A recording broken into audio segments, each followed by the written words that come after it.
Morning, everybody. It's Dr.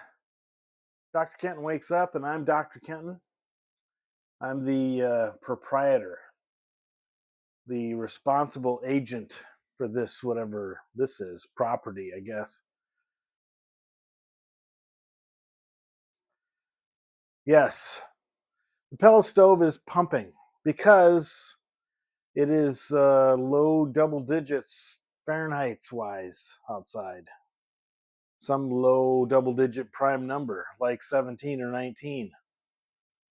That's, as I've come to say a lot lately, that's not nearly enough Fahrenheit to keep water from freezing. You can come up with any euphemism you like for how cold it is. It's colder than a well digger's butt in January. It's colder than a witch's heart. It's colder than that proverbial dish called revenge. That one's got too many syllables in it. It's cold enough to make you reconsider some things.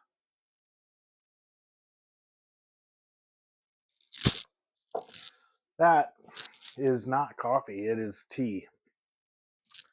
The wonderful thing about this and the fact that I'm a nerd is that you can make tea and coffee with this thing. It's called a coffee maker, but by golly, I've discovered with red rose tea, put 3 red rose tea bags in the carafe, run a full cycle of water through an empty basket, because there's a plug here that makes it come out in a single stream rather than a spray like comes out of you got to leave the basket in there. But 3 tea bags in this 5-cup carafe is just the right strength for me. I enjoy it. Put a little bit of that creamer, the liquid creamer that I seem to prefer, with my coffee, and it tastes pretty good. Doesn't taste like coffee, but it tastes pretty good. Well, anyway, this morning on the walk, Mr. Winston surveyed his domain, and yeah, pretty long walk. Actually, probably got to turn the timer off. Yeah, there we go. It's probably a 20-minute walk. That's a pretty long walk. Anyway, on the walk, I'm listening to a podcast. It's the David Lee Roth, Roth show, he calls it, whatever. And on there, he's telling a story about, the hesitation, the resistance, the unwillingness,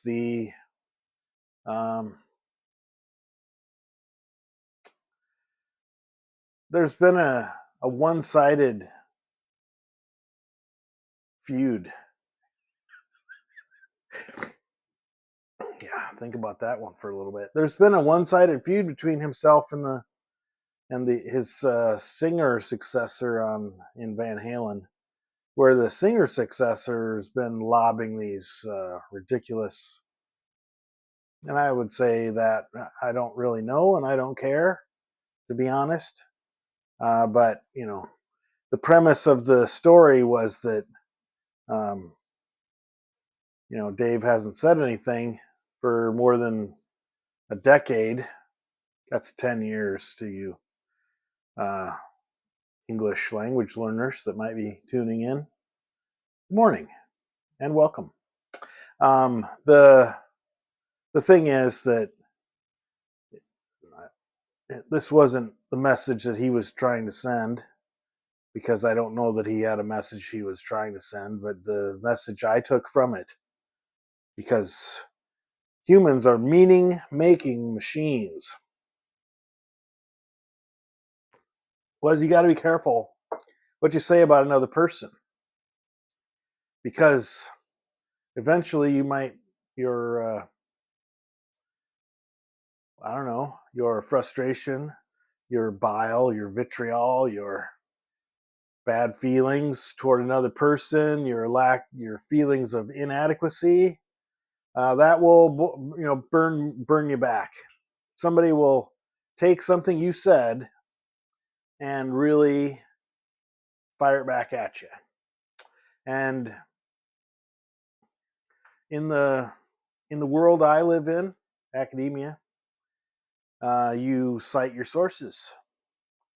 And if you can't cite your source because either the source doesn't exist as you recall it, or see my explanation yesterday about Sammy Sosa and the keep and continue quote, I tried finding it. I can't find it.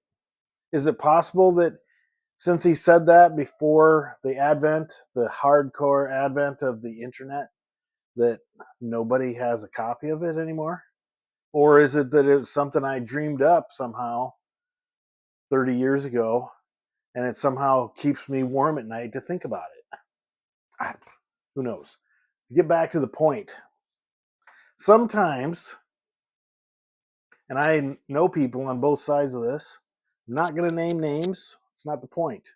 The point is, if you are saying something about another person, that person is ahead of you. Think about it. Sammy Hagar's saying, talking shit about David Lee Roth. David Lee Roth doesn't say anything back because why would he want to? Okay, so if you say some shit about another person, that person is better than you. Just let's put that in the pile of things to come back to consider. I have another thing to say, and that is sometimes a person who's ahead, who gets shit spoken about them from behind, will turn around and look at that person and say, your statement is a bunch of junk and you are a junky person for having said it. And then there's what they call online a debate. It's just two people venting their spleens at one another. It doesn't come to anything. The one person who said the first thing doesn't get to walk around with a crown on their head and say, I won. And the other person who engaged when they didn't necessarily have to doesn't walk around with a permanent black eye. But I will say that if done correctly, because I've seen it done more than a couple of times, that if you attack the guy who's the head of the field and that guy, for some odd reason, decides to engage you, pipsqueak that you are, that might lift you up. See, when you argue two people on different levels, person, as I said before, the person below is the one who's talking shit at the person above. Now, most times what you see is both people come down, the upper person comes down to that level. But in some cases, if done accurately, artfully, shit talk from below raises this guy up a little, and a little bit more. The longer it goes on, the more it might seem like this guy had a point all along. It doesn't quite reach this level, and this, constantly frustrates this person for the rest of their career, for example. So that's the beauty. So, you can tell when I recorded this baby because there's sun on my chest now. Anyway, be careful what you say about other people. This country allows you to say whatever the heck you want. First Amendment and all that. But what it doesn't prevent is consequences. Sequelae. The things you say may come back. May come back and bite.